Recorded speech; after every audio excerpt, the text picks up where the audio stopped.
12th accountancy chapter 3ல இருக்கிற ரிலேஷேஷன் 11 பத்தி பார்க்கலாம். ஸோ இது வரைக்கும் நம்ம இன்ட்ரெஸ்ட் ஆன் கேபிட்டல் பத்தி பார்த்தோம். பட் இதுக்கப்புறம் நம்ம பார்க்க போற சம்ஸ் வந்துட்டு இன்ட்ரெஸ்ட் ஆன் டிராயிங்ஸ் பத்தினது. என்ன சொல்லிருக்காங்கன்ட்டு Velan is a partner who withdraw 20,000 on 1st April 2018. அதாவது வேலன்கிற கூட்டாளி வந்து என்ன பண்ணிருக்காருன்னா ஏப்ரல் 1, 2018 அப்போ 20,000 ரூபாய் வந்து எடுத்துக்கிறாரு. ஸோ நம்மள வந்து என்ன கண்டுபிடிக்க சொல்றாங்கன்னா interest on drawings is charge 10% per annum. So interest on drawings வந்து 10% சொல்லியிருக்காங்க. Calculate the interest on drawings on 31st December 2018. So இது வந்து டிசம்பர்ல முடிகிற சமயம் நம்மள வந்து என்ன பண்ண சொல்றாங்கன்னா ஜேர்னல் என்ட்ரி போட சொல்றாங்க. இன்ட்ரெஸ்ட் ஆன் டிராயிங்கும் கண்டுபிடிக்க சொல்றாங்க. இன்ட்ரெஸ்ட் ஆன் டிராயிங் கண்டுபிடிக்க என்ன ஃபார்முலானா amount of drawings into rate of interest into period of interest. தமிழ்ல வந்து பாத்தீங்கன்னா எடுப்புகள் மீதான வட்டி இஸ் டு எடுப்பு தொகை இன்டூ வட்டி வீதம் கொடுத்துருக்காங்களா அது எடுத்துக்கணும். வட்டிக்குரிய காலம் எவ்வளோ அதை வந்து மென்ஷன் பண்ணணும். ஸோ இந்த சம்மை பொறுத்த வரைக்கும் நமக்கு அமௌண்ட் ஆஃப் டிராயிங்ஸ்ங்கிறது 20,000 கொடுத்துட்டாங்க. அதை அப்படியே எழுதிக்கலாம்.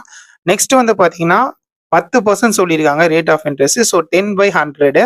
நெக்ஸ்ட் வந்து இவங்க எந்த மந்த் எடுத்திருக்காங்கன்னா ஏப்ரல் எடுத்திருக்காங்க. சம் வந்து டிசம்பர்ல முடிகிற சம். ஸோ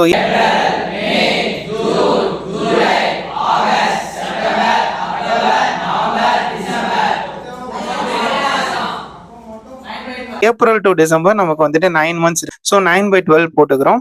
இப்போ ஒரு ஜீரோக்கு ஒரு ஜீரோ, இங்கே ஒரு ஜீரோக்கு ஒரு ஜீரோ. 9/12 வந்து பார்த்தீங்கன்னா நமக்கு வந்துட்டு 3 டேபிள்ஸில் போகும். 3 3s are 9, 3 4s are 12.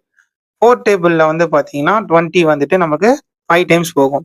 So 5 3s are 15. Balance இருக்கிற 2 ஜீரோ நம்ம போட்டோம் அப்படின்னா 1,500 rupees நமக்கு இன்ட்ரெஸ்ட் ஆன் டிராயிங்காக கிடைச்சிருச்சு. ஸோ இதோட நம்ம நிப்பாட்டிக்கலாம். பட் ஆனால் அவங்க வந்துட்டு ஜேர்னல் என்ட்ரி சொல்லியிருக்காங்க. அதனால ஜேர்னல் என்ட்ரிஸும் போட்டுடலாம். ஜேர்னல் என்ட்ரியை பொறுத்த வரைக்கும் valence capital account to interest on drawings. Valence capital அக்கௌண்ட்டை டெபிட் பண்ணுறோம், இன்ட்ரெஸ்ட் ஆன் டிராயிங்கை கிரெடிட் பண்ணுறோம். ஸோ நரேஷனாக வந்து இன்ட்ரெஸ்ட் ஆன் டிராயிங்ஸ் சார்ஜ்னு சொல்லிட்டு எழுதுறோம். நெக்ஸ்ட் வந்து இந்த விஷயம் வந்துட்டு ப்ராஃபிட் அண்ட் லாஸ் அப்ராப்ரேஷன் அக்கௌண்ட்ல எப்படி இருக்குங்கிறத மென்ஷன் பண்ண போகிறோம். ஸோ ப்ராஃபிட் அண்ட் லாஸ் அப்ராப்ரேஷன்னாலே இன்ட்ரெஸ்ட் ஆன் டிராயிங் கிரெடிட்ஸில் தான் எழுதுவோம். அதுக்கான என்ட்ரி தான் இந்த entry. So interest on drawings account debit 2 வந்து பார்த்தீங்கன்னா profit and loss appropriation account 1,500 rupees வந்து மென்ஷன் பண்ணுறோம். இன்ட்ரெஸ்ட் ஆன் டிராயிங்ஸ் அக்கௌண்ட் க்ளோஸ்ன்னு சொல்லிட்டு நமக்கு வந்துட்டு நரேஷன் வந்து எழுதி வர்றோம். இதே மாதிரி exercise sum number 11 Mani is a partner சொல்லிட்டு கொடுத்துருக்காங்க. ஸோ மறக்காம இந்த சம் வந்து ட்ரை பண்ணி பாருங்க, ஈஸியாக தான் இருக்கும்.